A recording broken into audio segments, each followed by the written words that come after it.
proyecto empezó con un interés en estos tres líderes mapuches súper importantes, Manuel Manquilez, Manuel Aburto Panguilez y Venancio Coñepán, todos líderes de la primera mitad del siglo XX. Y empezó con un interés compartido, ¿no?, entre Alcen y yo, un interés compartido que descubrimos cuando nos conocimos en un congreso de LASA en Canadá en 2007, así que muchos años atrás. En 2014, Alison y yo ganamos algunos fondos para desarrollar una serie de talleres en los que participaron personas de Chile y del Reino Unido, interesadas en compartir conocimientos, ideas acerca de la historia mapuche, la interculturalidad, la representación, la memoria y la cultura digital. Nos enfocamos en Manquilez, Aburto Panguilez y Coñepán, y el objetivo era contestar a dos preguntas principales. ¿Cómo y por qué esos tres líderes llegaron a ser portavoces centrales en la dirigencia mapuche? La respuesta a estas preguntas se encuentra en parte en las múltiples relaciones que fueron construyendo estos líderes, ¿no?, a lo largo de sus vidas. Después, en 2017, ganamos otro fondo para trabajar con dos educadores interculturales mapuches en Quepe, Temuco y en Santiago, Mariela Carimán y Maribel Mora Criado, y crear una página web que invita a la gente, sobre todo a los estudiantes de secundaria, a indagar en las complejas redes sociales de estos líderes. Y entonces era una página web interactiva que proponía ser un tipo de puerta de entrada a una historia de activismo político mapuche en Chile que cuestiona las categorías identitarias fijas. Y quisimos con esa página hacer más más visible y más accesible esa historia del activismo político mapuche.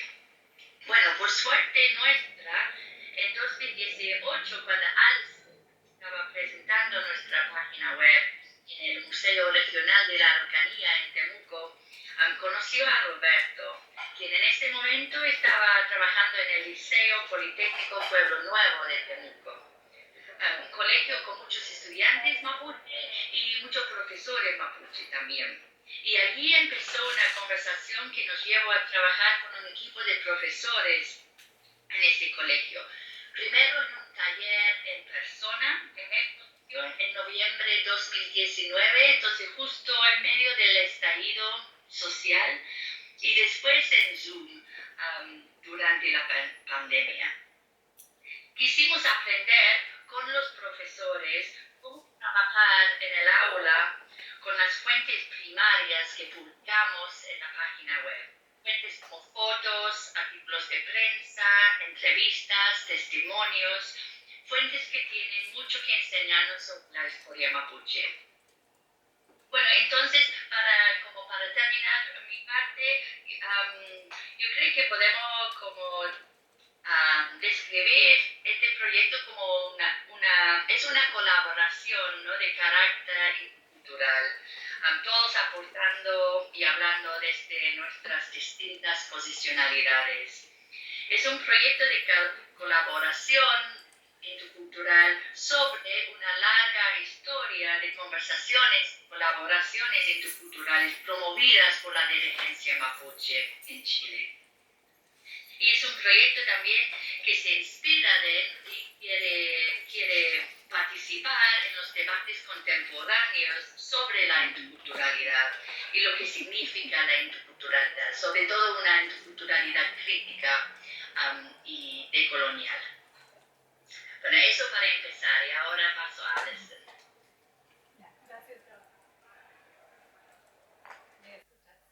Chao. Muchas gracias, Joe.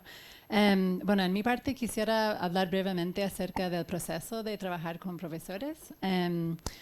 Una vez que... Gracias. habíamos acordado que queríamos trabajar juntos con Roberto y con los profesores. Joe y yo postulamos a un fondo que existe en su universidad que se llama Impact Fund. Entonces, el propósito del fondo es tener algún tipo de impacto en espacios fuera de la universidad. Y el objetivo principal del proyecto que propusimos fue la creación de materiales didácticos vinculados a los documentos históricos que habíamos trabajado en la primera fase. Y también el fondo financiaba el proceso de colaborar con los profesores. Los profesores, bueno,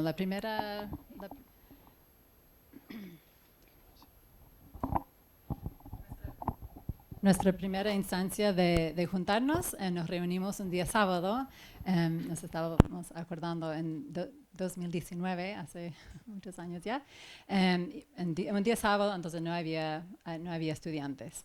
Pero antes de eso, lo que hicimos fue estudiar el currículum educacional chileno, ¿no? Para saber cómo crear actividades que fueran útiles a los profesores y que tuvieran que ver con los materiales que igual tenían que pasar. Entonces, finalmente, vinculamos las actividades con las siguientes asignaturas: historia, geografía y ciencias sociales, también con educación ciudadana, también con filosofía y psicología, y también lenguaje y literatura. Entonces, creamos preguntas y actividades vinculadas a estos documentos y vamos a pasar los materiales para que los revisen, los puedan ver en relación a estas temáticas. Entonces, elegimos 3 documentos principales. Uno es un extracto del primer ensayo de Manuel Manquidaf. El segundo documento es una foto de Venancio Coñipán con Carlos Ibáñez del Campo y un grupo de mujeres mapuche, y un extracto de una entrevista de Manuel Aburto Panguilef en El Mercurio. Y nosotros identificamos 3 temáticas, o temas centrales. El primero, la educación y el pueblo mapuche. Entonces, vinculamos a Manuel Manquidaf con el tema de educación. Segundo, los prejuicios y estereotipos a través de imágenes. Y ahí trabajamos esa foto de Venancio Coñipán con Carlos Ibáñez del Campo. Y tercero, el tema de la representación de los mapuche en la prensa. Y trabajamos de manera más fuerte el tema del Mercurio. Y las actividades que propusimos se enfocaban en el pensamiento crítico vinculado a estos temas y los documentos. Primero, ¿qué tipo de texto es? ¿Es un ensayo? ¿Es una foto? ¿Es una entrevista? ¿Qué dice el texto? O sea, una descripción de los textos. Y tercero, ¿cuál es el significado del texto? Y eso les digo, o sea, son actividades más específicas, pero les digo, en general, de eso se trataba, ¿no? Pensamiento crítico. Entonces, una vez que preparamos estas actividades, nos juntamos con los profesores ese día sábado. Y hubo también directores del colegio. Hubo alrededor de 15 adultos, entre profesores y administrativos. Y los profesores eran de lenguaje, historia, música, tecnología, matemática y literatura. O sea, la idea era que estos materiales se pueden trabajar en distintos tipos de ramos. Les explicamos el proyecto y luego pedimos que hicieran las actividades y luego reflexionamos. Y bueno, ahí están las fotos de ese primer encuentro. Y disfrutamos mucho, ¿no? O sea, disfrutamos de escuchar sus opiniones, de también entender sus perspectivas, también entender que no tienen tanto tiempo para agregar cosas extras y por lo tanto agradecían que habíamos vinculado estas actividades con aspectos del currículum que son obligatorios.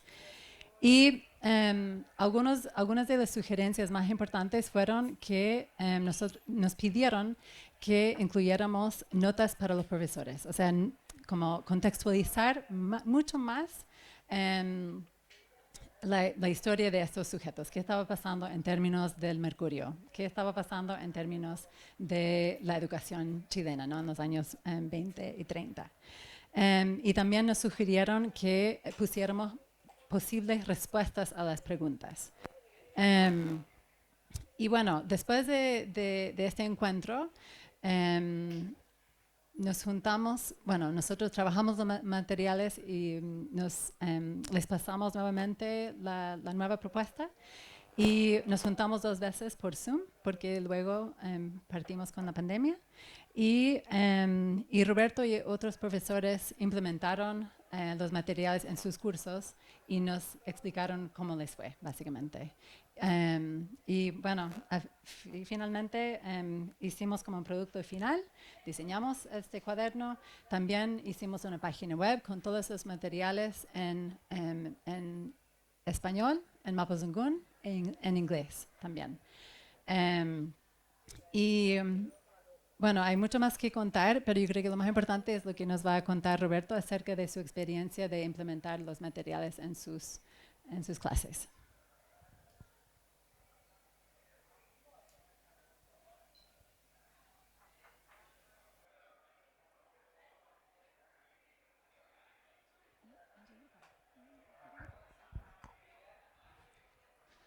Bueno, Mari Compuche, Pupeñi Pulamgen, Fachanto Muta, Trabulo Veinta, Tafachi, Chilcato Huerucameu. Buenos días a todas y a todos los presentes.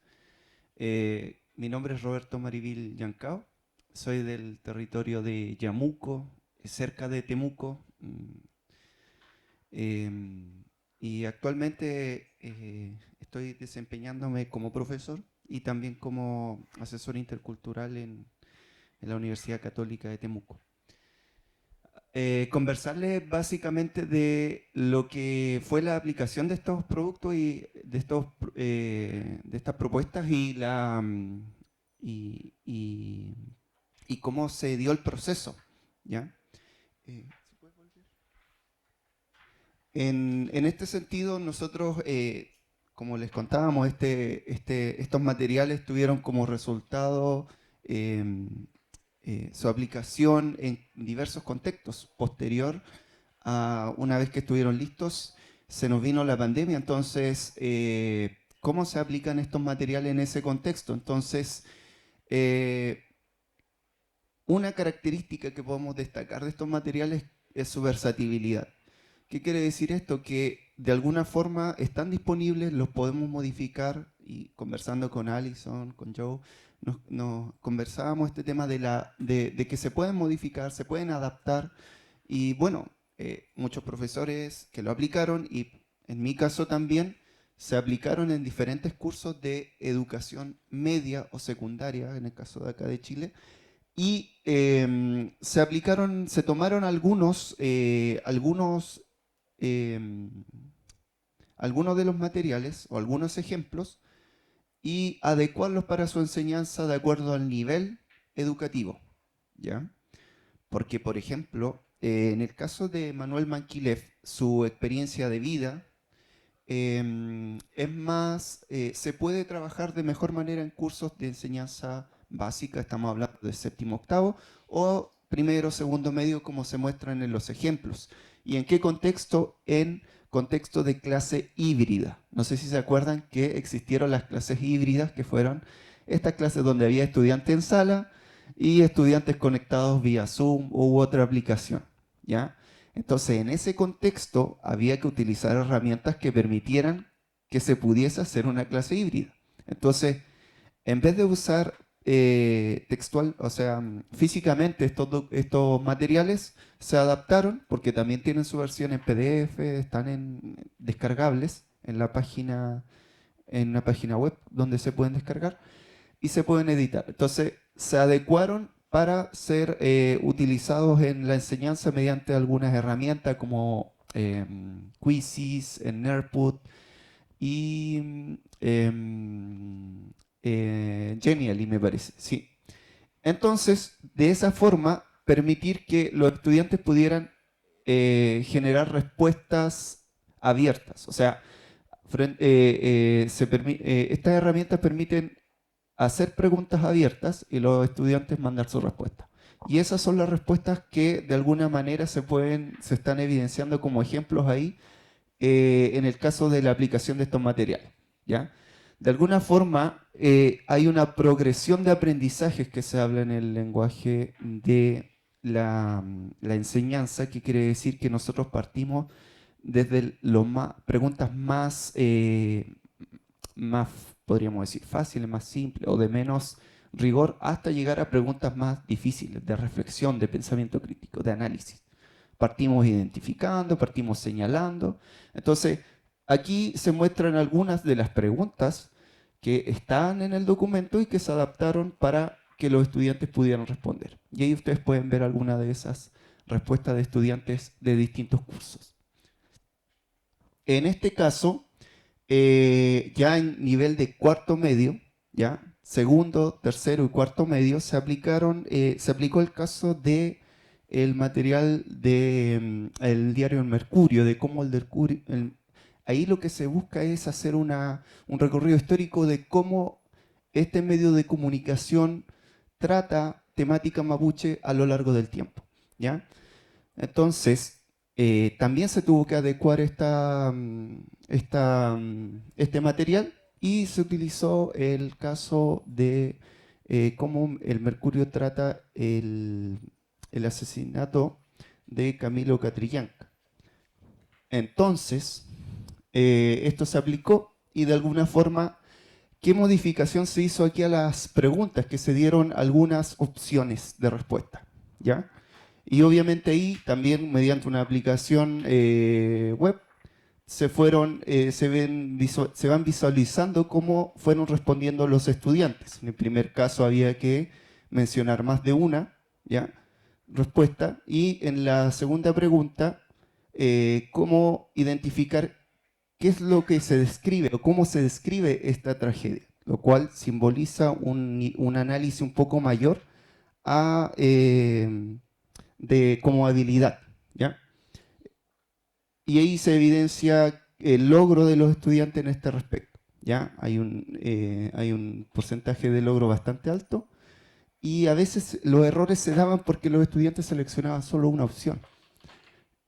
Pero ahí, como ustedes pueden ver, son múltiples opciones, ¿ya? Entonces después se daban cuenta y hacíamos la retroalimentación de esto y ahí obviamente se completaba de buena forma el aprendizaje. ¿A la primera, Aliso?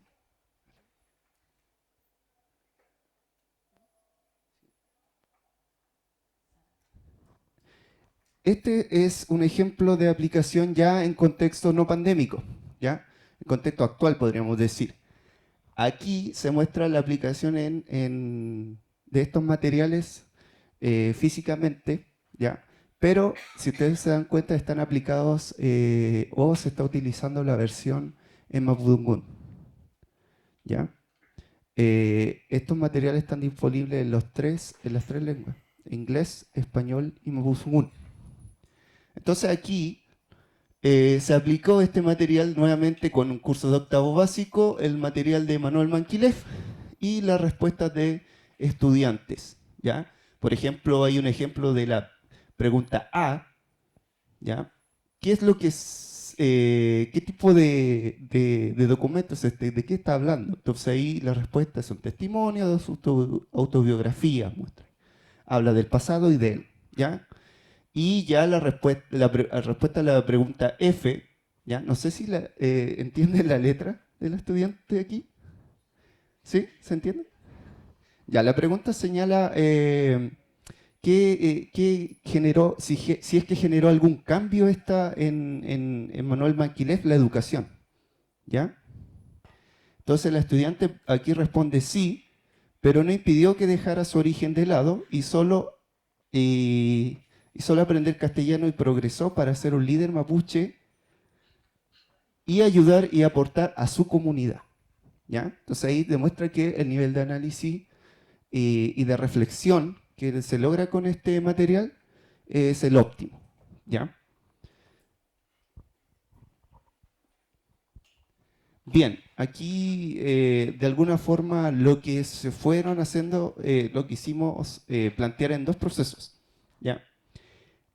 Primero, plantear como decíamos, estos materiales surgieron como necesidad de disponer de documentos que permitieran la enseñanza de la historia mapuche, pero sin olvidar la lengua, porque tiene que haber una conexión entre el aprendizaje, porque en el Mapuche Quimelto Uno, en la educación mapuche, el factor de la lengua es algo muy importante, ¿ya? Se puede aprender de mejor forma si es que lo aprendo desde el Mapuzungún, desde mi lengua. Entonces, necesitamos materiales para la enseñanza, se necesitan, hay una necesidad de materiales. Hoy día existe la asignatura de lengua Mapuzungún, bueno, se le conoce como lengua indígena, y en este caso es lengua Mapuzungún en el contexto mapuche, ¿ya? ¿Y qué pasa? Que no hay una disposición tan alta de materiales. Se dice enseñen, pero no están los materiales necesarios o completos para la enseñanza de esto. Súmenle además que hay 4 o 5 grafemarios que de alguna forma puede dificultar el aprendizaje más que fortalecerlo, ¿ya? Eh, Hay una colaboración con carácter intercultural, lo que hablaba Joe, en el sentido de que fuimos trabajando. De hecho, mucha gente les preguntaba, ¿y por qué?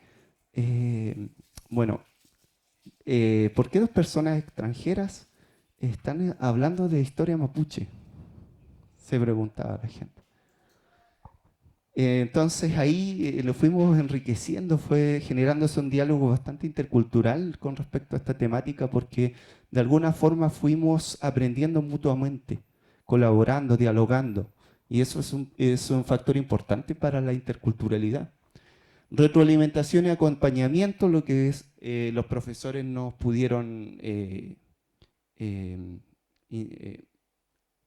señalar, los que nos pudieron decir sobre estos materiales y su relevancia, ¿ya?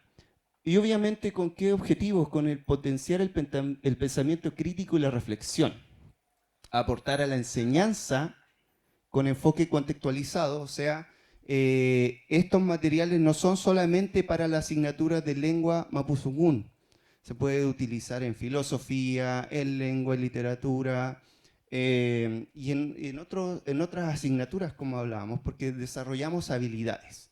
Entonces, lo que se busca es el desarrollo de habilidades, aportar al aprendizaje, pero con un foco en que se aprenda sobre líderes del territorio, ¿ya? Porque estos líderes mapuche eran de la zona, eran del territorio en donde se está desarrollando la educación. Y obviamente fomentar la valoración de la historia y la identidad mapuche, ¿ya? Que esto es muy importante. Y bien, aquí queremos detenernos y reflexionar un poquito con respecto a qué se nos viene, cuáles son los desafíos y proyecciones, ¿ya? Lo que quisimos hacer con estos materiales es aportar a la lengua y la cultura, ¿ya? Entendiendo un contexto, ¿ya? De monolingüismo y bilingüismo mapuche. ¿A qué nos estamos refiriendo con esto? Monolingüismo es entendiendo que hoy día muchos niños, niñas de infancia y jóvenes mapuche, su lengua materna ya no es el mapuzungún, es el español, hablan castellano. Y o bilingüismo, es decir, que hay la juventud o los estudiantes hoy día son bilingües, los estudiantes mapuche, los niños, las niñas mapuche, en mi caso también soy bilingüe. Entonces, ¿qué pasa con eso? Que obviamente cuando les decía que hay 4 grafemarios, y que de alguna forma, si tu primera lengua fue el castellano y no el mapuzungún, se genera una dificultad mayor en aprender la lengua, sobre todo escrita. Y obviamente el currículum nacional de la asignatura te pide que tú tienes que escribir en mapuzungún, ¿ya? Que los estudiantes debieran aprender a escribir en mapuzungún. Entonces ahí se genera una dificultad cuando existen muchos grafemarios en sí, ¿ya? Porque no estamos atendiendo a este contexto. Em, Hay mucho más que quisiéramos decir, ¿no? Hay poco tiempo. Pero yo diría que, bueno, tenemos muchos sueños, ¿no?, para seguir con este proyecto. Uno de ellos tiene que ver con hacer más accesible documentos históricos en las 3 lenguas. Y digamos inglés por un tema estratégico. Y yo diría que en términos de como reflexionando y concluyendo con nuestra presentación, que uno de los puntos más importantes para mí, al menos como investigadora de este proyecto, es, o sea, Silvia Rivera Cusicanqui habla de lo de colonial no se queda en la teoría, tiene que ser en la práctica. Y para mí este es un proyecto donde, bueno, he aprendido muchísimo de Roberto y los profesores, y para mí significa práctica. Trabajar con jóvenes para mí es práctica, poner en práctica lo teórico. Y encuentro que la pregunta es tan apropiada, ¿no? ¿Por qué 2 extranjeros están estudiando historia mapuche? Eso es lo que ocurre en la universidad, ¿no? Hay un vacío de conexión, no hay una conexión entre la universidad, espacios universitarios donde hay gente de todo el mundo estudiando muchas cosas. Y en este caso es historia mapuche por una persona de Estados Unidos y otra persona de Inglaterra. Bueno, agradezco a Roberto tanto por haber venido, a Sir infinitamente por todo lo que hemos vivido juntos, por la presentación de Pedro esta mañana, y a Joe por estar escuchando y presentando también. Así que eso, gracias.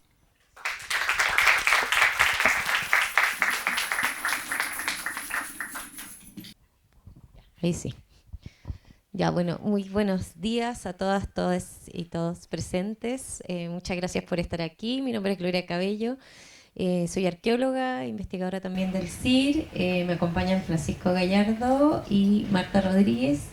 Y vamos a hacer esta presentación, que es una presentación sobre, se llama Petroglifos de las Lisas, Patrimonio Tangible del Pueblo Chango. Y es un reciclaje, además de una presentación que preparó José Miguel Aguirre, que también, así como Marta es la presidenta, y José Miguel también es representante de la Agrupación Social y Cultural de Changos de la Comuna de Caldera. Ya es una presentación que hicimos también en un encuentro organizado por la comunidad indígena quechua Equipisca en Iquique. Así que le dejé el nombre ahí también para el mérito del José. Bueno, un poco para mostrarles dónde están las lisas. Está entre Caldera, que está ahí abajo, y Chañaral, que está más o menos arriba. Es más o menos a 800 kilómetros al norte de acá de Santiago. Es un sitio arqueológico de grabados rupestres que está ahí junto al mar, y está... lo que se interviene, digamos, con el arte rupestre es este dique de otro color, que es una roca intrusiva al afloramiento que está ahí y que es medio anaranjado, rojizo, ya, y que destaca mucho en el paisaje respecto del resto de las rocas que son más oscuras, grises de color negro. Aquí un poco, espero que se vean bien. Los grabados son rupestres, son principalmente animales marinos, sobre todo peces, ya que están en distintas formas, y en muchos bloques son cerca de 50 bloques con grabados, además de otras representaciones incisas que hay ahí. O sea, de los peces y animales marinos son cerca de 50 bloques. Más elementos, aquí también están las incisiones, que están estas líneas que son bien abundantes, con eso llegamos a unos 100 bloques, y en este caso, digamos, hay algunas modificaciones bastante particulares de la roca, como especie de, es un círculo de roca, digamos, que tiene además muchos incisos dentro. También hay especies de morteritos o cúpulas ya donde están ahí. Atrás también se ven más peces y el mar. Este es un sitio que fue publicado por don Hans Niemeyer Fernández, que era un arqueólogo aficionado, pero digamos de los primeros arqueólogos de Chile, digamos, y que fue entre los años 78 y después volvió el 84, pero fue por 2 días y publicó este artículo.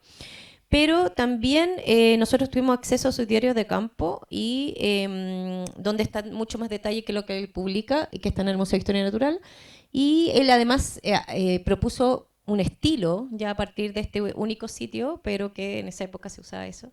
Y fija que inicia más o menos hace entre 5.000 años hasta 600 años atrás, es decir, abarcaría como un largo periodo de tiempo, desde el, digamos, el periodo arcaico hasta previo a los incas, y eso que estamos también revisando en la actualidad. Pancho. Bueno, existe una ideología con respecto a la arqueología de que los que oficiamos de esa materia trabajamos con el pasado. La ideología es que en verdad lo hacemos en el presente y en consecuencia todo aquello que se diga sobre el pasado sale desde el presente, sale desde nosotros hoy día. Y es en el presente donde ocurren todos los procesos que finalmente terminan por ser nuestra materia de estudio. No es el pasado el que nos pregunta, somos nosotros en el presente los que lo hacemos. Y en ese espacio del presente, del aquí y el ahora, hay muchos actores, no solamente los arqueólogos. Están los pueblos originarios, Marta es representante de eso hoy aquí, y están un sinnúmero de otros personajes que interactúan con esto, como los turistas y aquellos que de alguna manera creen o efectivamente se enriquecen con este tipo de materiales. Esta es una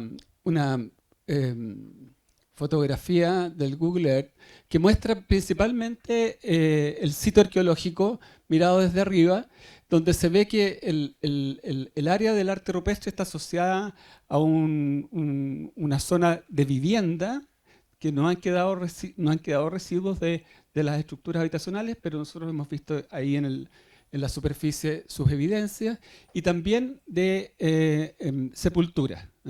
No hay grandes cementerios, pero ha habido cementerios en distintas épocas del año, del tiempo. Y efectivamente este fue un lugar de reunión. Concitaba la reunión de las personas en este acto extraordinario que es la conquista del mar.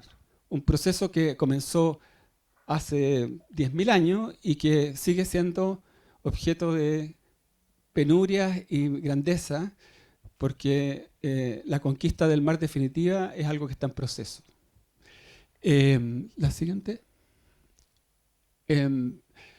Vemos aquí las intervenciones del presente. Si ustedes se fijan, hay un camino. Ah, es cierto. Ese es el año 2012, donde no había un camino todavía. El Ministerio de Obras Públicas hizo este camino originalmente en unas obras generales que se hicieron en la Ruta 5. Y como ustedes pueden darse cuenta, el camino pasa por todos los sitios arqueológicos. A estos actores también me refería yo cuando dije que esto concitaba distintos actores. Este es el camino un poco posterior, que se ve que el camino fue ampliado. La siguiente. Y vamos a la última. Eso. Y hoy día tenemos una toma asociada al sitio arqueológico que desafortunadamente, para poder generar las instalaciones allí, tuvieron que destruir parte del sitio. Vale decir que para poder hacer sus estacionamientos allí, rompieron parte de los bloques y ¿cómo se llama? Parte de este sitio rupestre. Claro, aquí hay algunas evidencias de esas actividades de destrucción. Sí, bueno, a eso me refería yo con un sitio de reunión del pasado que de alguna manera reúne a las personas en el presente, con acciones que pueden ser positivas o negativas. O sea, tiene algo misterioso el sitio. A pesar de que dejó de funcionar hace 5.000 años, sigue atrayendo a las personas. Y me parece a mí que esta enseñanza, que es absolutamente evidente en las materialidades que hay ahí, debe de alguna manera influenciarnos para que nosotros podamos de alguna manera restaurar este espacio de disputa, este espacio que hoy día los pueblos originarios quisieran que fuera parte de sus procesos reivindicatorios, para que se convierta en un espacio de colaboración. ¿Sí? No, después le toca a Marta. Sí, no, solo para contextualizar y antes de darle la palabra a Marta, contar de que gracias también al financiamiento de los proyectos del CIR que tenemos en la línea de patrimonio, estuvimos yendo varios años, antes ya habíamos visitado previamente de paso el lugar, siempre íbamos y por eso además pudimos ir constatando todo este deterioro a través del tiempo. Íbamos con los proyectos de Pancho rumbo al norte, pero con lo del CIR ya empezamos a volver, digamos, sistemáticamente al lugar y a partir del proyecto que tenemos ahora de Fondesit, donde estamos vinculando además el sitio con otros sitios de arte rupestre conocidos también entre el río Loa y el río Copiapó, y como estos estaban relacionados con la vida de las personas en distintos momentos, como dijo Pancho, y bueno, estamos haciendo también un registro muy detallado de todos los elementos, que lo que nos está permitiendo también comparar como en términos efectivos los deterioros que también se hicieron ahí. Y ahora sí le doy la palabra a la Marta.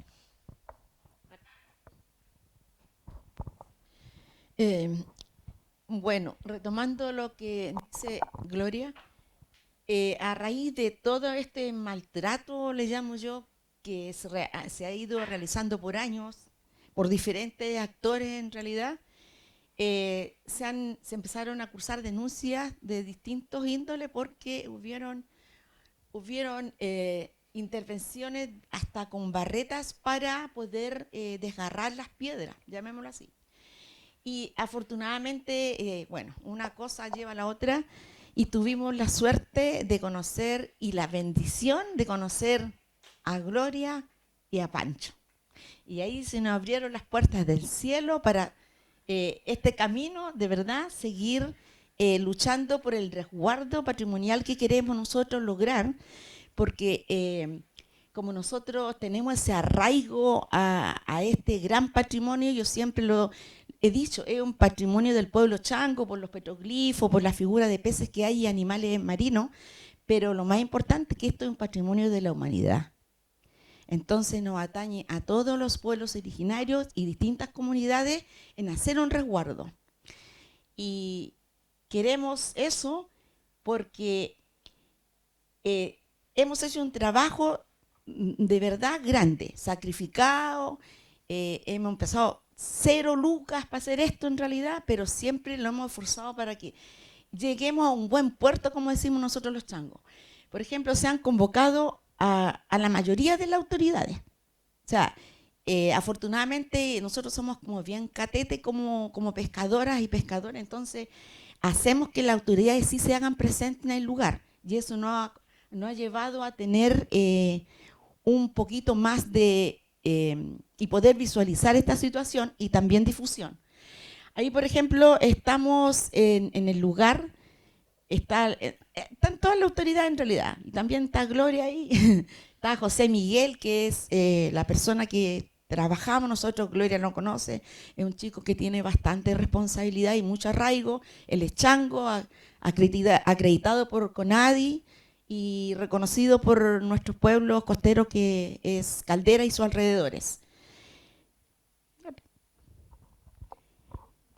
Como ven, ahí trabajando por nuestro patrimonio, pero también disfrutando de las maravillas y de la convivencia que hemos logrado tener, porque ahora ya somos prácticamente una familia luchando por esto. Aparte de eso, se han hecho, por ejemplo, nosotros como agrupación, yo no sé si está en la lámina, tenemos una gran ceremoniante que se llama Liliana Gallardo. Ella es ceremoniante y escultora, y también hemos seguido revitalizando la cultura, aparte del patrimonio, la cultura que tiene que ver con la curtiembre de cuero pescado, y ahí trabajamos también con patrimonio y con el Ministerio del Arte y la Escultura para poder ir revitalizando esto a través de talleres, ¿ya? Se lograron crear crear, en el buen sentido de la palabra, aproximadamente 30 futuras cultoras del pueblo chango en la comuna de Caldera. Y eso es sumamente importante porque de un cuero o pellejo de pescado, ¿cierto? Se le da un valor agregado. Y también así a las mujeres que están trabajando, mujeres o hombres, cuando no estamos en un ciclo, digamos, de abundancia respecto a la pesca o actividades conexas, podemos también incrementar la parte económica dentro del núcleo familiar. Los sitios patrimoniales, hemos hecho, por ejemplo, en los colegios, hemos trabajado en el ETP en Copiapó, nos invitaron a dar charlas, estamos presentando porque hemos creado un material, 4 cápsulas audiovisuales educativas para peques. Ya vamos a empezar a intervenir en jardines infantiles. Estamos trabajando con las técnicas y con las educadoras de párvulo para lograr un efecto con los niños de menor edad. Y ahí, por ejemplo, estamos en el colegio que tiene el sello patrimonial, que es el Manuel Orella de Caldera, es el colegio más grande que hay, y trabajamos con los cuartos y quintos básicos en talleres y después sellamos con un viaje al sitio patrimonial Las Lisas, donde a los chicos se les entregó el material para que ellos dibujaran y replicaran todo lo que estaban viendo en blogs o láminas. Y también mostrando, por ejemplo, en nuestra agrupación existen, o asociación, existen buzos, mariscadores que son artesanos y también hacen réplica en obsidiana, en cristal de roca, puntas y lanzas de flecha. Y todos esos artículos que donde estoy yo en la foto, le estamos mostrando a los chicos cómo eran los instrumentos que se usaban para pescar o cazar en nuestro pueblo chango. Se ha trabajado con varios colegios en realidad en Caldera, con el parroquial también. Y ahora ya tenemos una persona calificada para que nos dronee, porque ahí se nos iba mucha plata en los proyectos, es muy caro el dron. Así que estamos súper contentos porque seguimos avanzando. No sé. ¿Ya? ¿Sí?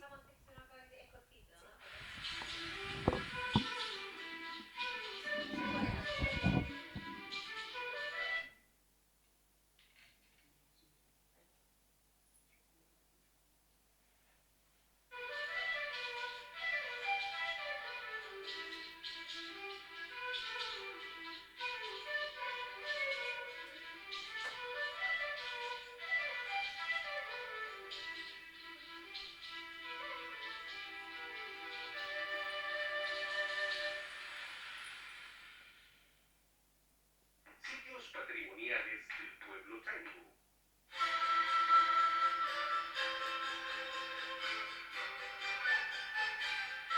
Existen sitios patrimoniales que dan testimonio de la presencia ancestral del pueblo chango en la zona.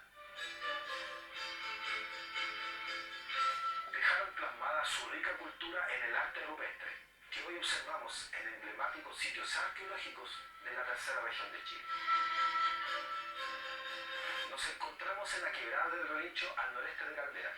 Este es un sitio al cual los changos se desplazaban desde la costa para realizar la caza del guanaco, el puma y algunas aves. La geografía de este lugar es muy particular y marca el límite entre un asentamiento temporal de caza en la cordillera de la costa y un mar de dunas donde las condiciones cambian. En este asentamiento los changos plasmaron en pintura rupestre la caza del guanaco, dibujando en piedra la vida del lugar. En esta zona hay distintos tipos de arte rupestre, también pircas y rucos, que marcan la existencia predominante del pueblo chango en este tipo de quebrada. Este lugar es muy importante porque existen vestigios de puntas de flechas hechas en piedra.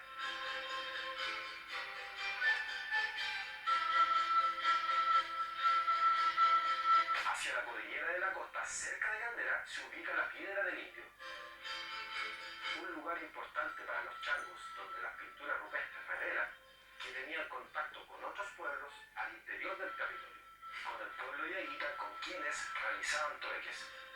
existe evidencia que también se establecían lazos familiares entre los distintos pueblos. Las pinturas rupestres muestran figuras danzando. En la piedra del indio hay restos de tumbas guaqueadas o profanadas.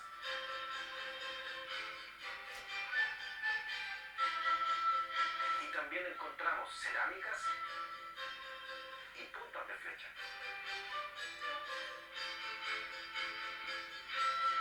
En la playa de las Lisas existen 5 flotamientos rocosos que contienen un conjunto de grabados por incisión lineal y percusión, generalmente enfrentados al océano.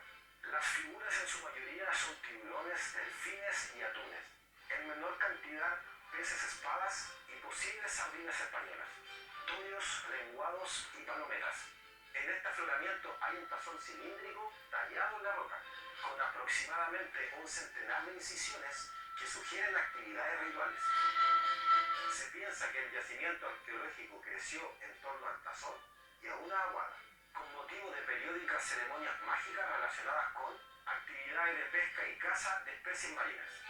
Se cree que los petroglifos fueron hechos entre el siglo V y el siglo XVI por uno de los varios grupos que más tarde la historia conocería como changos.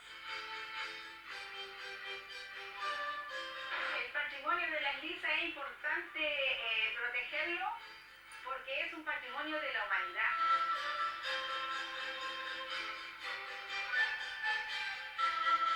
La isla Grande de Atacama, más conocida como la Isla del Cisne, tenía una importancia fundamental para los changos, ya que está muy cerca del borde costero, en una ubicación privilegiada para el avistamiento de recursos marinos que se acercaban a la costa, en especial las ballenas.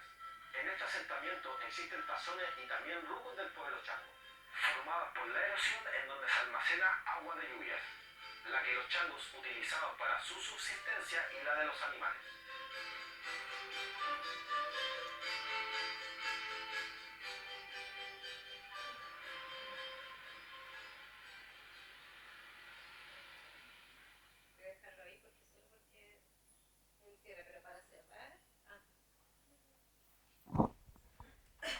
Sí, bueno, para cerrar entonces, que estamos ya en nuestra hora, solo contar en lo que estamos. Bueno, ahí mostraban otros sitios arqueológicos que la literatura arqueológica solo existía el sitio de las Lisas, ya era lo único que conocido, digamos, por los arqueólogos y arqueólogas.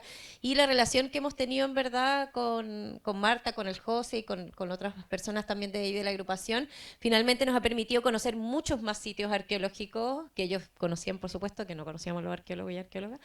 Y hemos estado trabajando en esos otros sitios también, ¿ya? Y hay un montón más, en verdad, y eso ha sido súper interesante, algunos de los cuales se mostraban ahí en el video. Y con respecto a las Lisas, estamos llevando a cabo, estamos empezando a armar un plan, ¿cierto?, de gestión y de puesta en valor del sitio. Hemos tenido ya una primera reunión con el Consejo Municipal y tenemos una el jueves. De hecho, nos vamos de aquí con la Marta juntas para tener esa reunión con la alcaldesa ya reelecta, para que asegure, digamos, su compromiso con el lugar y podamos seguir avanzando, digamos, en el plan de puesta en valor. Así que eso, muchas gracias.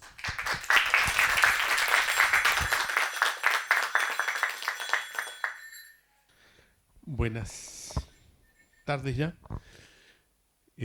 Bueno, gracias a las organizadoras y bueno, gracias también a los presentadoras anteriores. Acá estamos con Juana Chuquepanco Lipi. Vamos a presentar la experiencia que hemos tenido trabajando en la ruca de la Asociación Quiñe Puligüén de la Pintana. Ahí van a ir viendo un montón de fotos, que algunas que son del año 2004 en adelante, entonces son bastante antiguas, y otras que ya son de hace poquito. Y vamos a referirnos a lo que hemos llamado con Juana patrimonio vivo de los mapuches en la ciudad de Santiago, y lo que ha sido el resultado de un trabajo en el cual llevamos ya casi 25 años, en una etnografía o trabajo de colaborativo de larga duración, de muy larga duración, y que nos ha colocado en frente a distintas iniciativas, distintas actividades Con Juana nos conocimos en esa época y desde ahí que no hemos dejado de trabajar, y voy a hacer una pequeña presentación nomás y de ahí ya le voy a pasar la palabra a ella, para que nos cuente un poco cómo ha sido esta experiencia de generar este patrimonio en el medio de la ciudad de Santiago, que tiene que ver con la revitalización y con la puesta en práctica de las actividades de los mapuches en la ciudad de Santiago, que era muy importante porque en la época en que ella empezó a trabajar, estamos hablando de finales de los años 90, era muy poco lo que se hablaba de mapuche en la ciudad de Santiago, prácticamente no había. Recién CONADI había comenzado a trabajar con la oficina, la ley se crea en el 93, el 96 se crea la oficina en la región metropolitana, se crea junto con la ley, pero prácticamente no funciona hasta el 96, de ahí se crea el programa de IBEI, comienza también a trabajar el programa de salud, que va a ser importante, pero es muy tardío esto. Entonces, la creación de la Asociación Quillepuyehuen en el año 97 va a marcar un punto de inflexión, porque es de las primeras asociaciones dentro de este marco nuevo. Y así llegamos nosotros el año 2000, en la Academia Humanismo Cristiano, fuimos a hacer un catastro de organizaciones, pensando en trabajar el tema de la población indígena en la ciudad de Santiago. Y en ese catastro de organizaciones, al final hicimos un focus group o grupo de discusión, y nos encontramos con Juana. Y ahí yo, cuando terminé, y lo que planteé fue, bueno, si necesitan algo, cualquier cosa, llámenos, nosotros queremos trabajar de manera colaborativa. Y ahí a las 2 semanas me llamó Juana, que yo la había conocido bastante poco en ese momento, nos habíamos visto en el Focus nomás. Y Juana me dice, oiga, profe, usted dijo que lo podíamos llamar si necesitábamos algo. Bueno, vamos a hacer un mingaco. Entonces venga el mingaco, y ya dije yo, un mingaco, bueno, un mingaco siempre es como fiesta, casa y un montón de cosas. Y fuimos allá y nos topamos con que había un basural enorme en La Pintana, en la calle Iquique, y ese basural enorme había que limpiarlo, y ahí comenzó el mingaco. Un mingaco que ha durado 25 años porque no ha parado desde esa época. Entonces ahí yo les voy a seguir contando después, pero quiero darle la palabra a Juana para que ella nos vaya contando esta historia.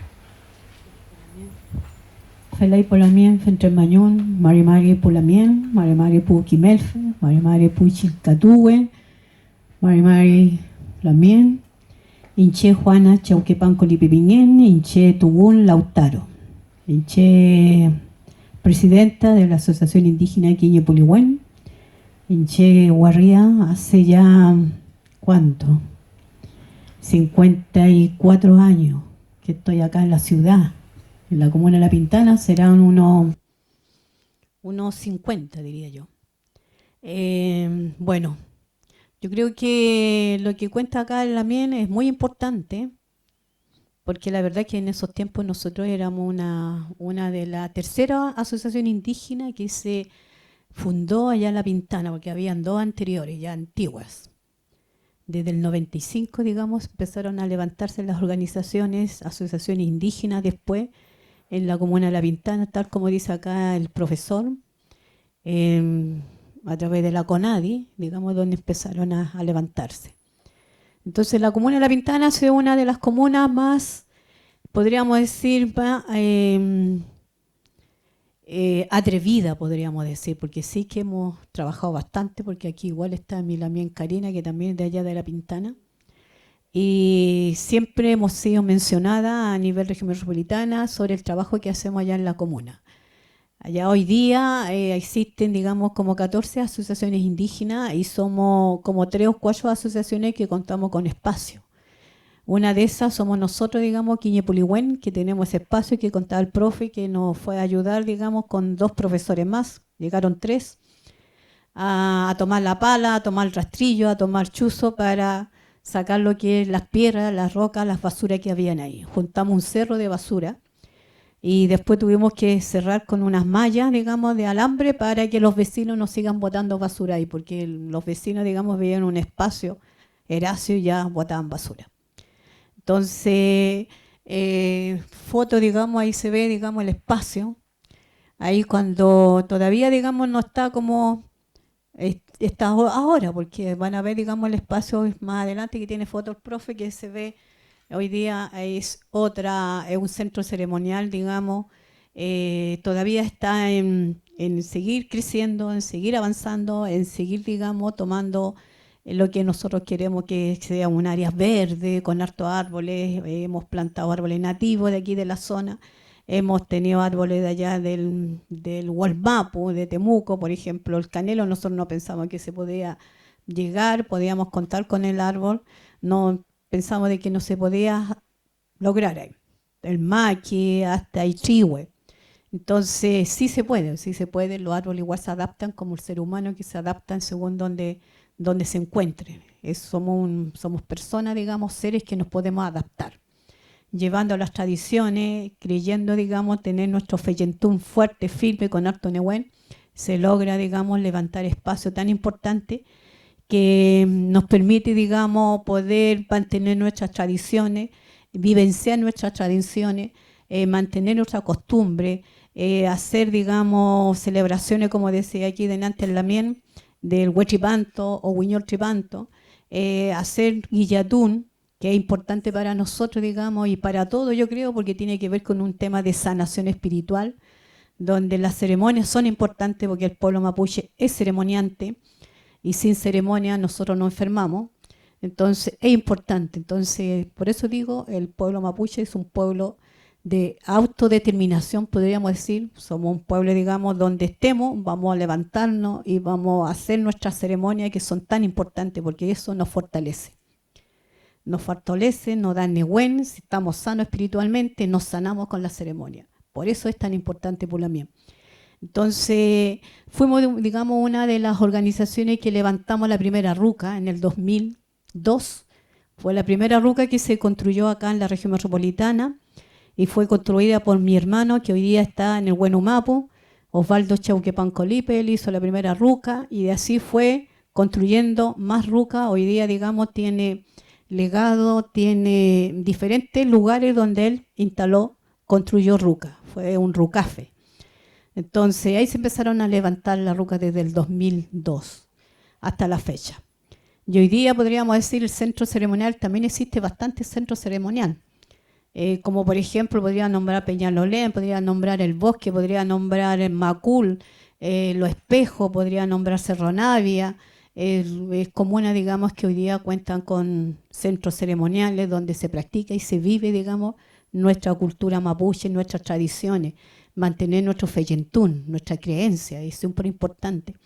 Entonces, hoy día, por ejemplo, si hablamos del censo, podríamos decir que hasta la fecha existe un gran porcentaje, estamos acá un porcentaje amplio, más del 80% estamos acá en la ciudad. Estamos acá en la ciudad, entonces nosotros nomás, como por ejemplo podría decir La Pintana, nosotros cuando nos constituimos en el 97 éramos 18.000 habitantes mapuche en la comuna de La Pintana. Hoy día estamos bordeando el 25.000 habitantes mapuche en nuestra comuna de La Pintana, el 15% de la población. Así ha ido aumentando la mayoría de las comunas acá de la región metropolitana.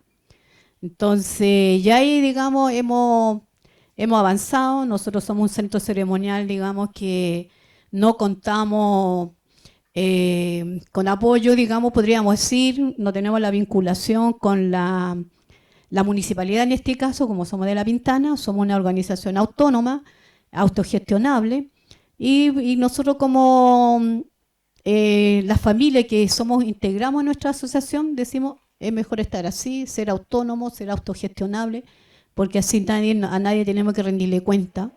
Nosotros decidimos con quién trabajamos y con quién no trabajamos. Y la verdad ha sido súper importante tener esa condición, autónomo. Y es por eso, digamos, que aquí Milamien, profe Campo, digamos, ha estado por eso dije, desde el 2002 hasta la fecha, está participando en la organización, tiene su propia ramada, su propio OCINE. Entonces ahí donde llega con alumnos, es súper importante, digamos, que los alumnos conozcan las tradiciones, conozcan la cultura, desde la vivencia, porque nosotros decimos, así como dicen los profes también, desde la vivencia recogen el aprendizaje significativo, porque lo viven, lo practican, lo sienten. Entonces, y eso es importante para nosotros, de que ellos vivan la cultura, de que no lo saquen, digamos, de repente, porque no somos tan pro, digamos, que averigüen o busquen información sobre el pueblo mapuche o de alguna actividad específica en las redes sociales, porque lo hemos dado cuenta que muchos a veces no son tan efectivas, digamos, lo que sale, porque hay una experiencia, digamos, de la persona que lo escribió.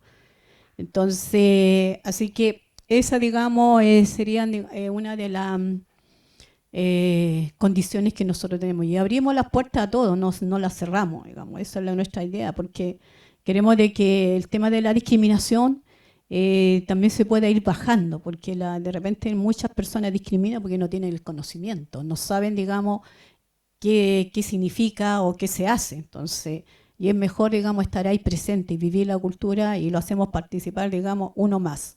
Han ido muchos estudiantes, digamos, de diferentes universidades a participar en las diferentes actividades que nosotros hacemos, tanto Guillatún como Huachipanto, Juego de Palín. Ahora estamos preparando, digamos, Feria Costumbrista, que igual lo estamos haciendo hace 22 años. 22 años llevamos, digamos, con este año la Feria Costumbrista, que es una feria, digamos, donde se muestra nuestra cultura para la comunidad, se abre las puertas para toda la comunidad, los vecinos, familias, digamos, de los lamienes, familias de otras comunas, llegan a nuestro espacio. Entonces, y eso, digamos, es el tema, lo que tiene que ver con la autonomía, porque uno hace lo que quiera a través, digamos, de difundir y entregar, digamos, lo que es el conocimiento, la creencia, las prácticas culturales, de una manera más abierta, el tema de la participación. Y entre eso, durante todo este tiempo que ya llevamos, por ejemplo, en ese espacio 22 años, nuestra asociación, digamos, va a cumplir ya, hoy día, este año, por ejemplo, cumplió 27. Ya vamos a tener 3 años más, vamos a tener 30 años en ese espacio. Entonces, y han pasado muchas personas, muchas familias en la organización. Y ya estamos abiertos, digamos, para seguir practicando, seguir difundiendo lo que es la costumbre y tradiciones de nuestro pueblo mapuche. Y poder, digamos, seguir avanzando, porque hemos tenido varias experiencias, tanto en educación como en salud. En educación, digamos, tuve del 2005 hasta el 2010 coordinando lo que es el programa de educación intercultural bilingüe, que fuimos la primera comuna que instala ese programa en el municipio y departamento de educación, trabajando con los colegios municipales, con 14 colegios municipales y 3 particulares subvencionados y jardín infantil.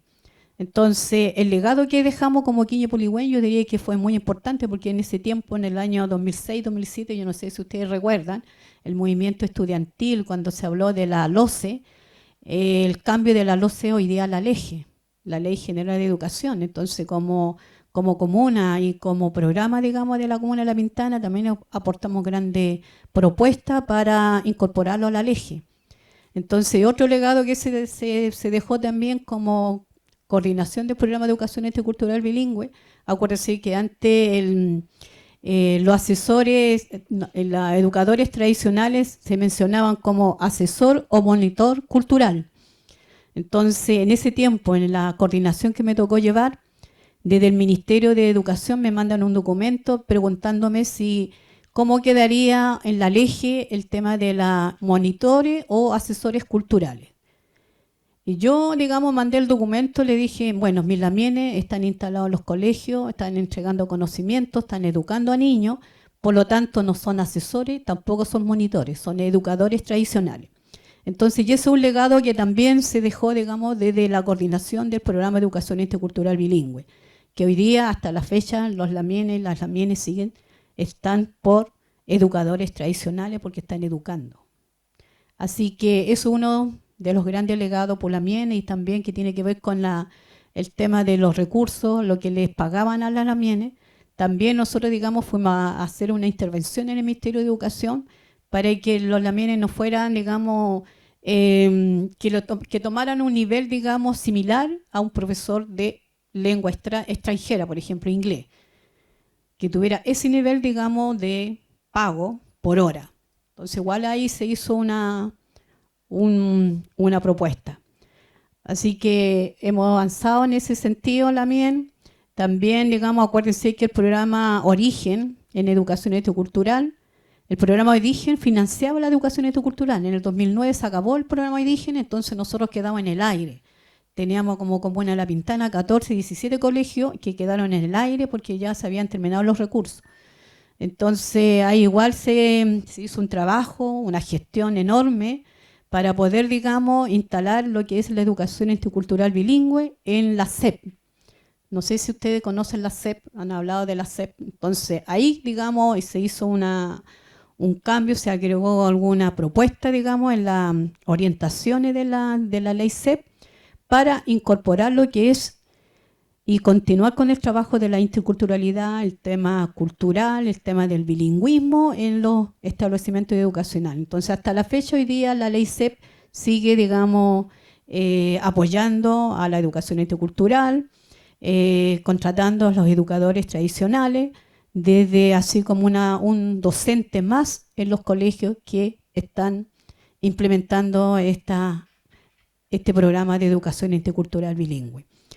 Y así, en forma paralela, también como Quiñe-Puligüén, nos atrevimos a trabajar, digamos, el tema de la salud, un tema súper complejo porque al comienzo para nosotros fue complejo, que tiene que ver, digamos, instalamos el programa de la educación, ¿cuánto que se llama? La salud, lo que tiene que ver la prevención del VIH y SIDA, pueblo indígena y no indígena. Fuimos la primera organización que instalamos ese programa a través del PESPI.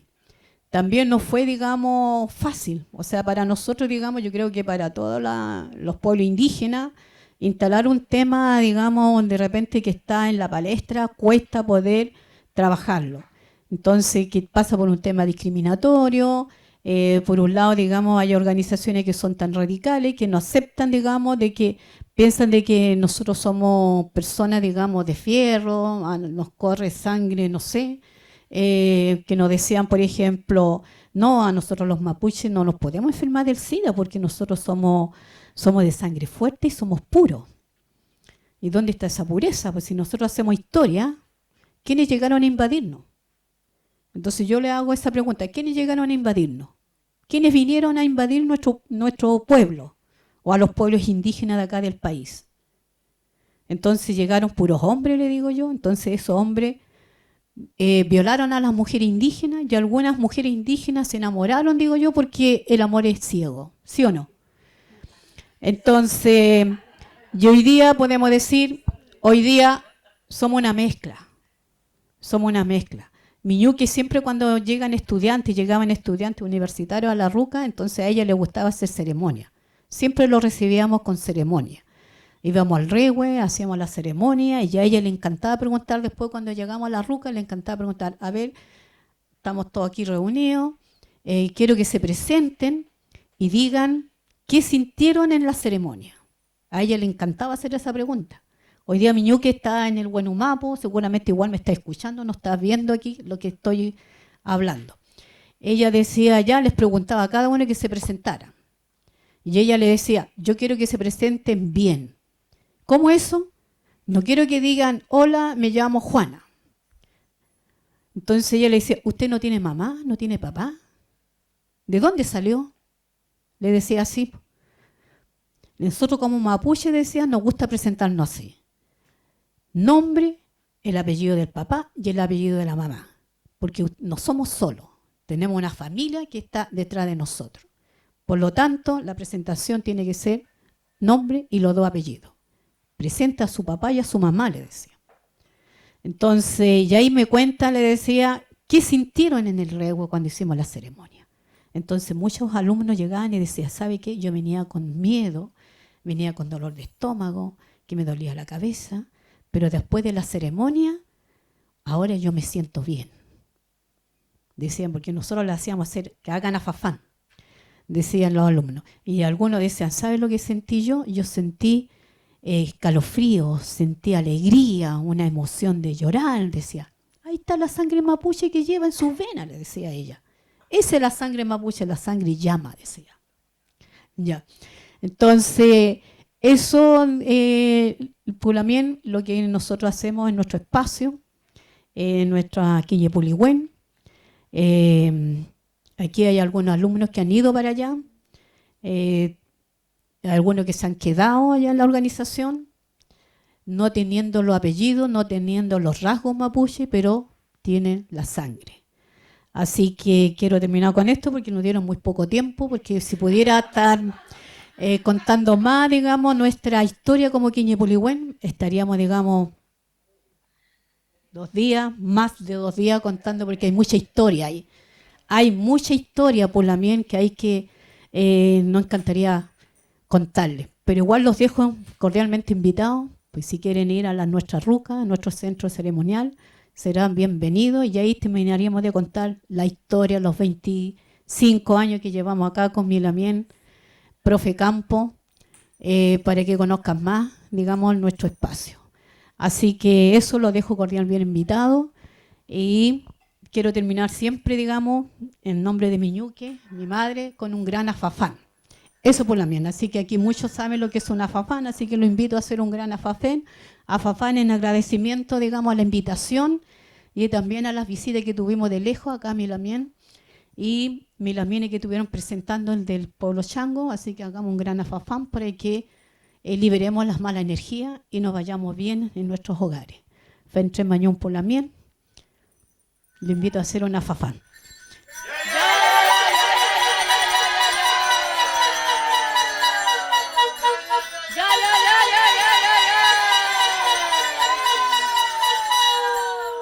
Siempre hacemos 2. Bueno,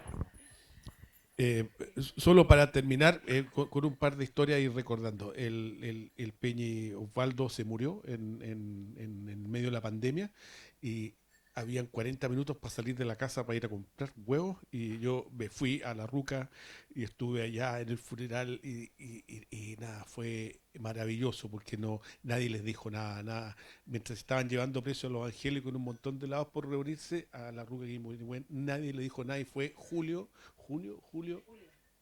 del año 2020. Estábamos el 11 de agosto del 2020, en pleno encerramiento.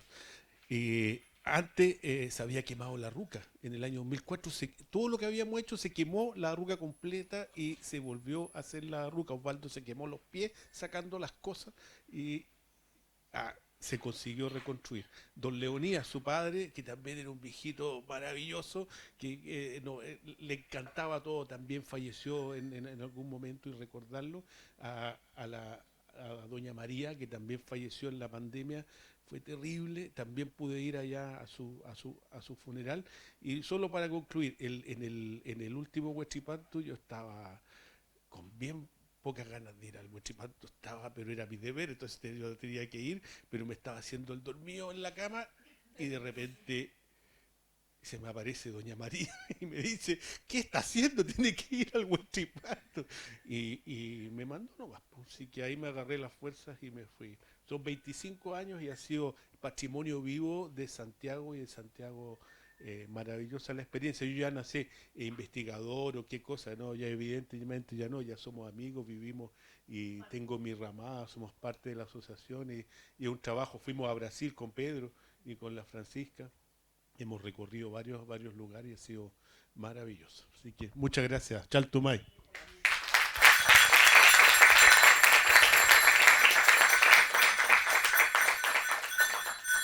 Ahora vamos a abrir una ronda de preguntas. No sé si quieran pasar al frente los exponentes. O ahí. ¿Sí? Ah, genial.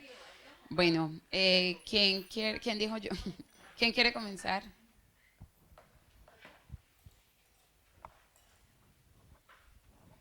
Gracias. Mari Lamien, Mari Compuchen, Checarina Celinda, Manchileo Padilla Piñén. Ñi tugun puren lelfun, tañi chau choñungay puren, huelunche choñungen Santiago, Guayameu, chilcatu ken mapodongun, feula pichin zoikimun. Bueno, me interesó mucho, todas las presentaciones, por supuesto, agradecí la invitación, pero quiero hacer una pregunta a Alison y Roberto.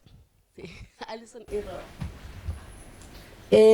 Decían ustedes que era muy importante, y uno de los estudiantes, ¿cierto?, en estos discursos de líderes mapuches, que era muy importante la educación, ¿cierto?, poder acceder a la universidad, y hoy día para nosotros los mapuches también es un tema súper importante, porque también es estratégico, porque también Lev Charu usó esa estrategia, ¿cierto?, de aprender todo lo que hizo Pedro de Valdivia, aprender a usar el caballo, por ejemplo.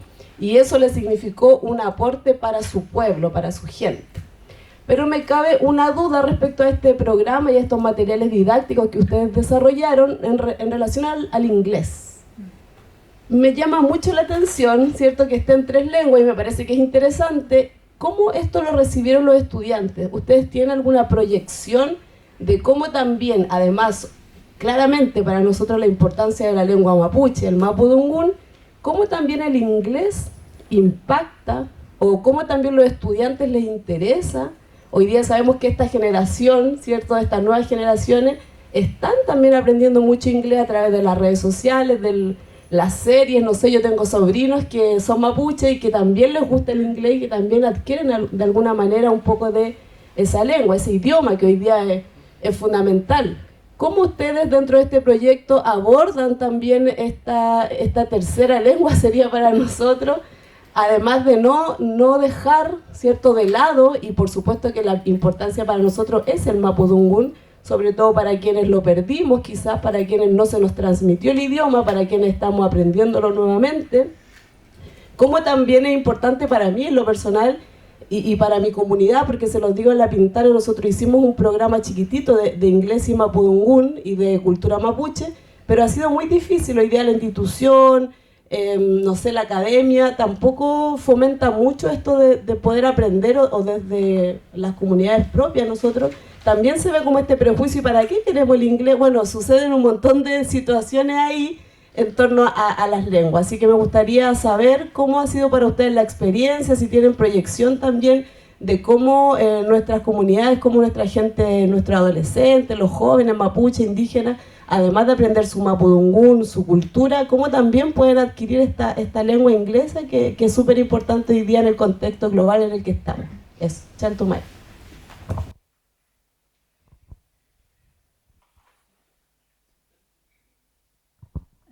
Gracias por la pregunta y gracias a todas las presentaciones que hemos escuchado hoy. En la página descolonizarlahistoria.com están todos los materiales, primero en mapudungún, luego en español y abajo en inglés. Y estamos ultra conscientes, ¿no?, del problema del inglés y venimos, ¿no?, encarnando eso también. Y yo creo que nuestra idea, y que yo no sé si ha habido profes que han ocupado los materiales en inglés todavía, pero básicamente la idea es como revertir lo que ha pasado. O sea que, por ejemplo, yo tuve un estudiante de magíster que estaba estudiando la interculturalidad en Mapa Imperial y estaban usando la Biblia traducida en mapudungún como material. Entonces eso es como la inversa, como la historia mapuche en inglés. Entonces, en clases de inglés, aprendiendo acerca de, o sea, sobre traducción, pero leyendo en inglés, pero sobre historias locales. Es un primer acercamiento a la muy buena pregunta. No sé si quieres decir. Sí, yo igual quiero verlo desde el punto de vista como amplio, en el sentido de que dichos materiales, si bien se enfocan en enseñar la historia mapuche, y fomentar también esto de la lengua, por algo se escribieron en mapuzungún también, entender que también van para estudiantes que no son mapuche. Entonces, la función también esencial es que haya una autovaloración cruzada y una valoración cruzada entre todos los estudiantes del contexto. Porque allá, las aulas son diversas. Tenemos estudiantes de distintos orígenes, no solo mapuche, ahí estamos presentes, pero claro, uno tiene que generar esa conciencia en los otros estudiantes también para que se genere una actitud de respeto. Entonces hay que trabajar con esa diversidad y estar constantemente fomentando el diálogo, la valoración de todas las lenguas. Y obviamente el mapuzungún, y por qué aprender mapuzungún, por qué es importante, porque para muchos estudiantes aún tienen esa idea de por qué tengo que aprender esto, porque la heredan de sus padres, de sus abuelos, donde han escuchado discursos obviamente discriminatorios, prejuicios, estereotipos sobre el mapuzungún. Y claro, muchos hablan de por qué tienen que aprender mapuzungún, por qué tienen que aprender inglés, y después como al final tienen que aprender varias lenguas porque están en la etapa de donde debieran aprender varias, si no solamente saber español. Entonces, la riqueza se basa en esa diversidad de conocimiento y en la valoración del contenido que también sería la historia mapuche, la identidad, la cultura mapuche, y eso yo creo que enriquece más a este contexto intercultural que queremos buscar, ¿no es cierto? Que queremos desarrollar. ¿Alguien más?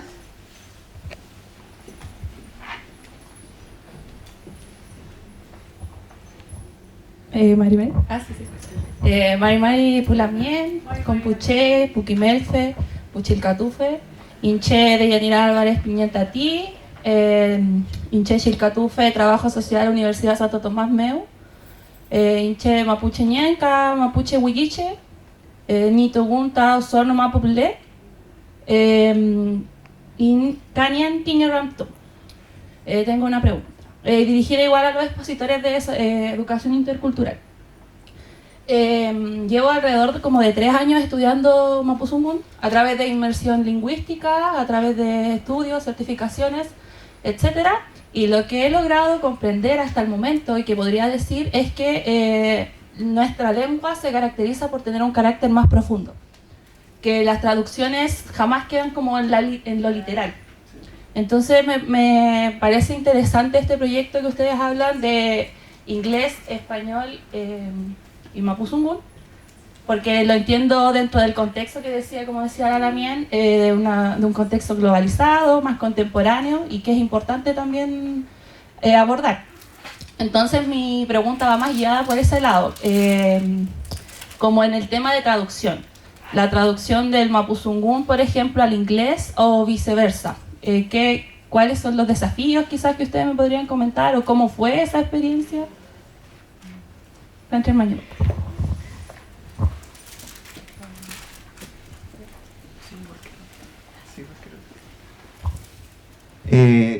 Es bastante importante eso señalar, igual por la diversidad que tiene nuestra lengua. También, por ejemplo, la variante huilliche. Sí, bueno, para contextualizar con el resto, igual nuestra lengua, el mapuzungún o el mapuchezungún, tiene muchas variantes. La lengua mapuche también se habla para globalizar un poco de todas esas variantes que existen, el chezungún, tezungún, mapuchezungún, mapuzungún. Pero claro, aquí la idea es que como antiguamente nuestros ancestros se entendían, nosotros también entenderlo. Si bien somos un pueblo muy diverso en sí, también nos entendíamos. Tú ponías a 2 personas de distintos orígenes, huilliche y huenteche, por ejemplo, de mi zona, y perfectamente hablaban mapuzungún. Sí, tenían algunos conceptos distintos, pero así se podían tener un diálogo.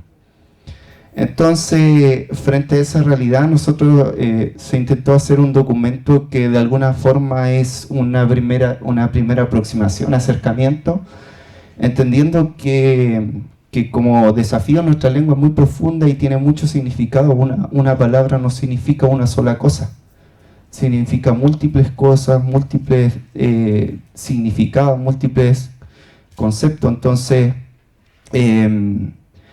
entendiendo que estos materiales no van a ser como unos materiales que profundicen quizás tanto el dominio de la lengua, o tanto, pero sí una primera aproximación y hacernos cargo del contexto que tenemos hoy día. Esto que hablábamos de que la lengua está en un proceso de, no sé si hablar de pérdida, pero tenemos un contexto en donde no hay muchos de la infancia que no saben mapuzungún, o su primera lengua no es el mapuzungún, es el castellano, el español. Entonces, ¿cómo acercamos a ellos a la lengua cuando, por ejemplo, se ha perdido la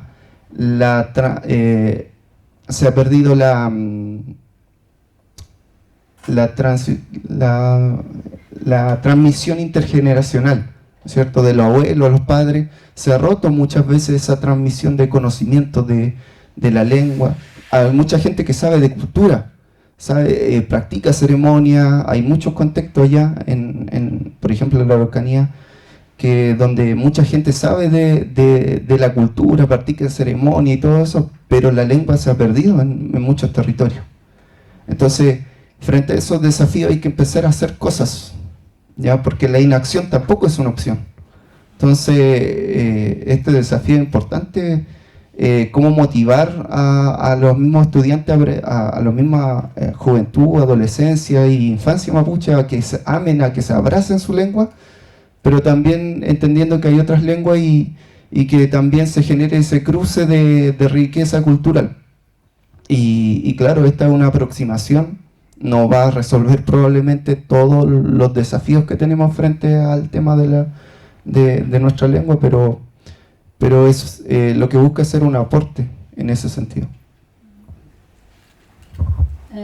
Simplemente agregar que nuevamente nuestras conexiones con hablantes nativos eran y son pocos, ¿ves? Yo he trabajado con Elisa Loncón, ella es la que hizo la traducción al Mapuzungún, y teníamos dinero para hacer la traducción, no para hacer una revisión por otro hablante o lector nativo. Entonces ella me manda el documento y le digo, Elisa, no puedo revisar. No.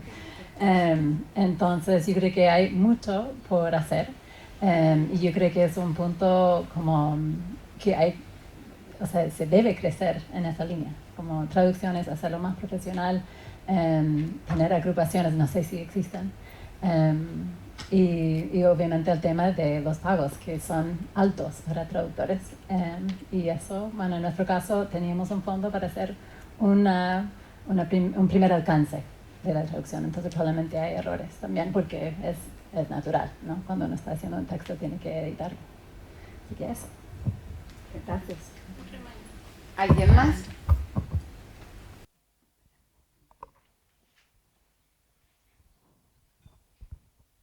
Quería preguntarle a Marta, ¿sí?, que nos mostró una serie de hitos, ¿no es cierto?, indiscutibles y muy ricos y densos de lo que es el territorio chango. Y me gustaría que hablara ahora del baritorio. Si, como es una cultura, de lo poco que entiendo, que mira al mar, ¿cuáles son los hitos, cuáles son los puntos simbólicos de significación changa que ustedes han descubierto en el maritorio que les corresponde, y si hay una estrategia para rescatar ese patrimonio marino?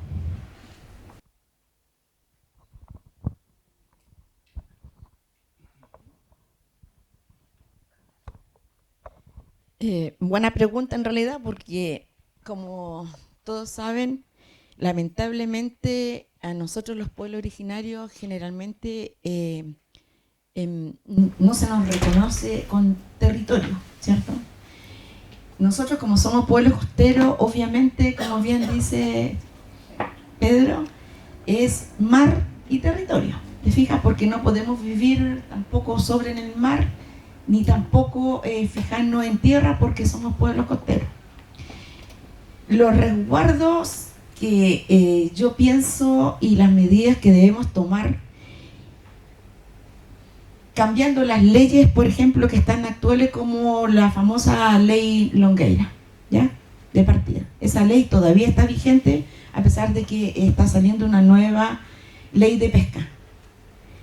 Participé en la comisión cuando se unió en Caldera, tuve la dicha de tener la representación para poder participar, y se lo sugerí al subsecretario de Pesca, en la comisión donde estaba Daniela Chicardini, que era la presidenta en ese momento, y estaba Manigeri también, y otros actores más.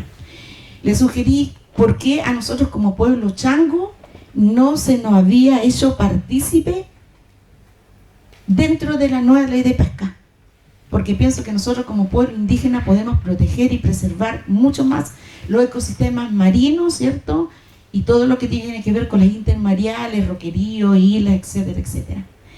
Y recordar también que nosotros, por ejemplo, el pueblo chango es pueblo costero, pero existen geográficamente pueblos a nivel de país, como los hermanos de Rapa Nui, y los hermanos que tienen que ver con el sur, como los hermanos Lasquenche, Huilliche, algunos hermanos Yaganes, otros también más al sur. Entonces, pienso que eso hubiese sido un beneficio para todos los pueblos costeros de este territorio llamado Chile.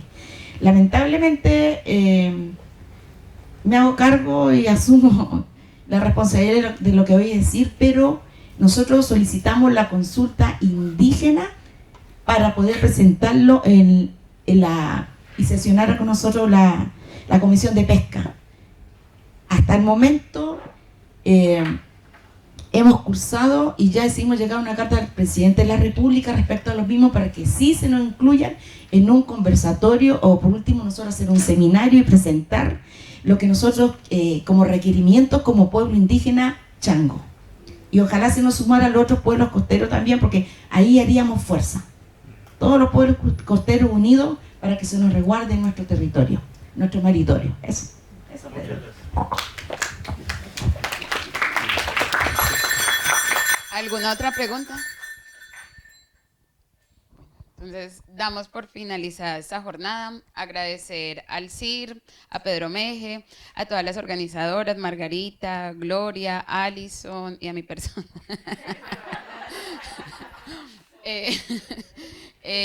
Muchas gracias a los participantes, los expositores.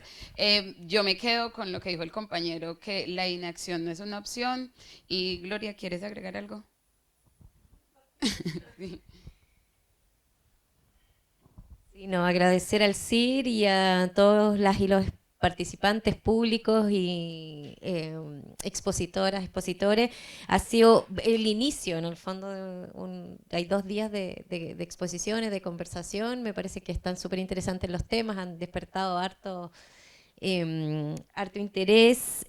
No, solo decir, también me quedo con las palabras de Roberto, pero sobre todo por lo de la diversidad, ¿no? Que la riqueza finalmente está en la diversidad y que eso es lo que nos convoca hoy aquí y al CIR en particular sobre el gran desafío que es la interculturalidad.